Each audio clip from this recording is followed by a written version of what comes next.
সারা পৃথিবীতে যত পাপ আছে, ভয়ঙ্কর যে সমস্ত পাপগুলো আছে, এর মধ্যে 6টা পাপ আছে খুব ভয়ঙ্কর, এবং এই সমস্ত পাপের তওবা আল্লাহ সুবহানাহু ওয়া তাআলা এই সমস্ত পাপীদের তওবা আল্লাহ তাআলা কবুল করেন না। এই জন্য এই পাপগুলোর ব্যাপারে আমাদেরকে সতর্ক থাকতে হবে। প্রিয় দর্শক, যে 6টি পাপের কথা আমরা সুন্নাহের মধ্যে পাই এবং কোরআনুল কারীমের মধ্যে পাই, যেমন আব্দুল্লাহ ইবনে মাসউদ রাদিয়াল্লাহু তাআলা থেকে বর্ণিত, রাসূল আকরাম সাল্লাল্লাহু আলাইহি ওয়াসাল্লামকে তিনি জিজ্ঞেস করেছিলেন, আহাব্বুল আমালি ইলাল্লাহ, আল্লাহ সুবহানাহু ওয়া তাআলার কাছে সর্বোত্তম এবং পছন্দনীয় আমল কোনটি? তিনি জবাব দিয়েছিলেন, আসসালাতু আলা ওয়াক্তিহা। এক নম্বর হচ্ছে ওয়াক্ত মতো বা সময় মতো নামাজ আদায় করা। এরপরে 2 নম্বর তিনি জবাব দিয়েছিলেন যে বাপ মার সাথে বিরুল ওয়ালিদাইন, বাপ মার সাথে সদ আচরণ করা, ভালো আচরণ করা, সুন্দর এবং কোমল আচরণ করা, তাদের খেদমত করা, তাদের অধিকারগুলো আদায় করা। আর 3 নম্বর তিনি বলেছিলেন যে আল জিহাদু ফি সাবিলিল্লাহ, আল্লাহ সুবহানাহু ওয়া তাআলার রাস্তায় লড়াই করা। সহিহ বুখারী হাদিস নম্বর 502। আব্দুল্লাহ ইবনে মাসউদ রাদিয়াল্লাহু তাআলা আনহু রাসূল আকরাম সাল্লাল্লাহু আলাইহি ওয়াসাল্লামকে জিজ্ঞেস করেছিলেন এবং নবীজি সাল্লাল্লাহু আলাইহি ওয়াসাল্লাম জবাবে এই 3টি আমলের কথা বলেছিলেন যে আল্লাহ সুবহানাহু ওয়া তাআলার কাছে এই 3টি আমল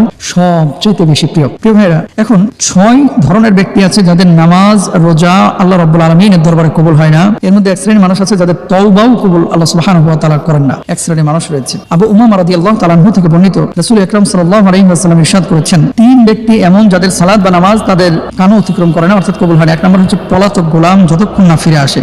যেহেতু গোলামের বিষয় এখন নাই, উঠে গেছে, সুতরাং এই বিষয়টা বাদ। 2 নম্বরে এমন নারী, যে নারী তার স্বামীর অসন্তুষ্টিতে রাত্রি যাপন করে, অর্থাৎ তার কথা শোনে না, তার আদেশ মানে না, এবং কোনো কিছুতে আহ্বান করলে সে আহ্বানে সাড়া দেয় না।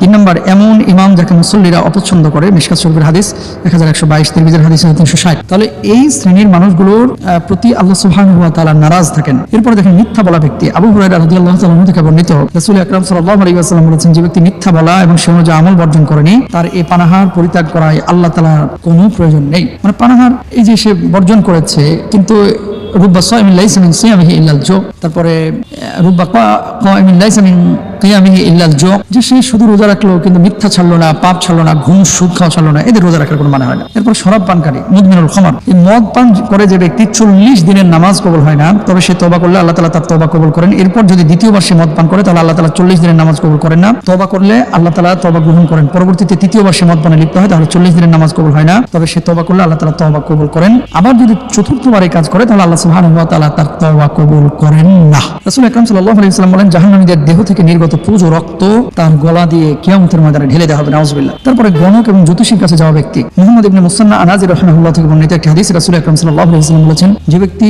আররাফ অর্থাৎ গণকের কাছে গেল এবং তাকে কোনো বিষয় জিজ্ঞেস করলো, 40 রাত তার কোনো সালাত কবুল হয় না। সুতরাং এই সমস্ত বিষয় এবং এই পাপগুলো থেকে প্রিয় ভাই এবং বোনেরা যারা দেখছেন, খবরদার এই সমস্ত পাপের ধারে কাছে যাব না। এই সমস্ত পাপ আমরা নিজেরা করব না এবং কাউকে করতেও দেব না। এই ব্যাপারে আমরা সজাগ থাকবো ইনশাআল্লাহ। আল্লাহ সুবহানাহু ওয়া তাআলা সবাইকে সে তৌফিক দান করুন, আমিন। আসসালামু আলাইকুম ওয়া রাহমাতুল্লাহ।